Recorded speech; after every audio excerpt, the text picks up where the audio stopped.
All right, so without further ado, let's get started and hear about what's new in the Adwords API.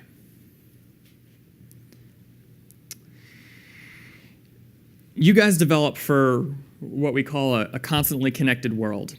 And what do I mean by that? Well, devices are getting a lot more powerful. Think back to when Adwords was first launched more than a decade ago. It was basically just search, right? It was search on desktop, and that was it. Cell phones were gaining some popularity, but cell phones had, if you were lucky, 4 lines of black and white or black and green text, right?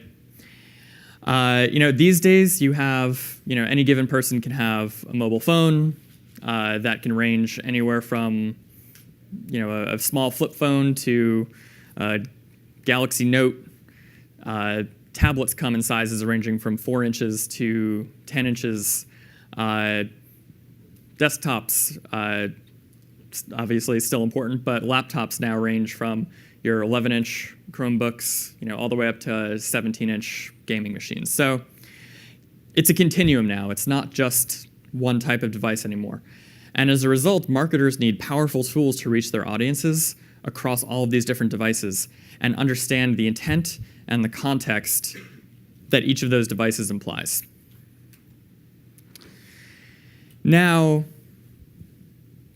in the previous version of Adwords, if you wanted to target all of these different permutations of times and locations and demographics, you would have to create hundreds of campaigns that were nearly identical with just slight variations on how they were targeted. You guys see where I'm going with this? That was too complex and cumbersome, so we've introduced enhanced campaigns. Oops, sorry. All right, the idea behind enhanced campaigns is to take all of that functionality and roll it into one campaign that's smart enough to do what you want it to do without you having to configure it in every possible way.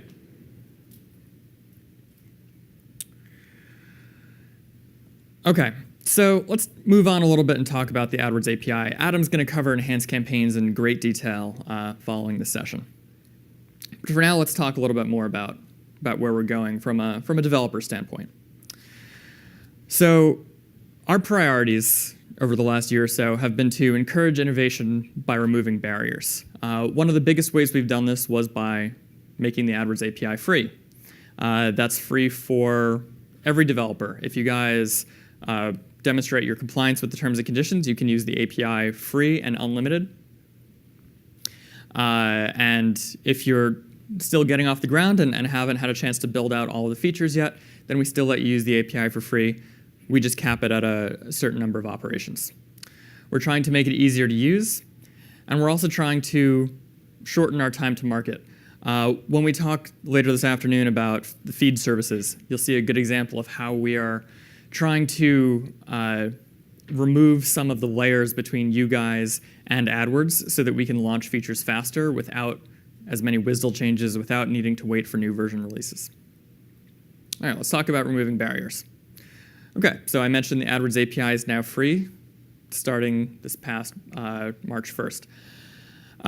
We have the 2 levels, basic and standard, and we count operations, not API units. So hopefully this simplifies your accounting for yourselves as well. Adding an ad, no longer means anything different than adding a keyword or retrieving a campaign. An operation is an operation is an operation. I mentioned faster releases. How many of you guys know what forward compatibility maps are?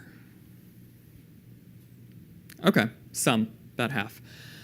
Forward compatibility maps are a way that we can expose functionality without needing to build it into the WSDLs. We provide what is essentially the option to create a table of key value pairs that can relate to any type of Adwords object, upload that via the services that are already exposed through the WSDLs, and therefore supplement the functionality that's already in the Adwords API with functionality that's in Adwords but hasn't yet made it into the Adwords API.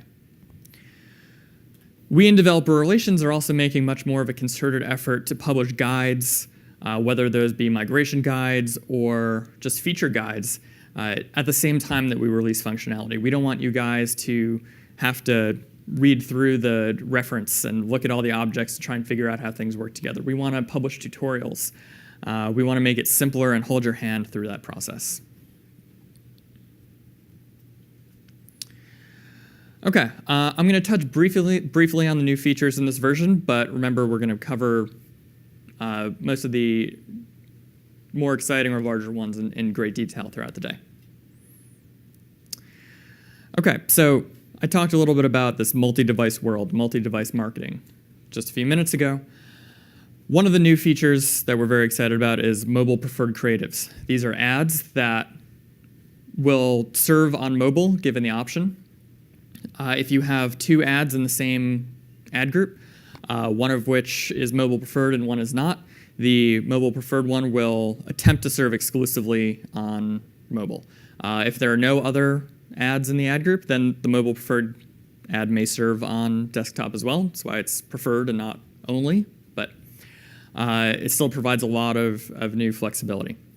The new feed services for extensions follows something of the same pattern as the forward compatibility maps, where instead of locking you guys into these rigid ad extension objects with very defined attributes that can only be changed when we do a new release, the new feed services actually allow you to define a table of data that represents an ad extension, and we can roll out new attributes and new ad extension types even between releases using the new framework. And the app promotion template for what we call app extensions. If you guys are trying to drive traffic to mobile apps, which is a frequent marketing technique on mobile, we now have direct to download page app extensions. We've introduced new powerful features around bidding and how you set your budgets. With separate bid adjustments for mobile, bid adjustment suggestions, bidding strategies and transitions. It's now much easier to get performance stats, and it's only a configuration change to move from one strategy to another. Control for content bid dimensions, where there are multiple dimensions like placement bids, user lists, or keywords, more control over that. Shared campaign budgets, something that's you guys have requested for a very long time. And the MCC mutate services, which I talked a little bit about during the agenda slide. All right, just want to close with a reminder about the sunset dates. March 25th, coming up very soon. That's when V2012-06 is being sunset. I'm not going to ask if anyone here is going to incriminate themselves, but you definitely don't want to be on V2012-06 anymore. V2012-09, you still have plenty of time. That's not being sunset until July 1st.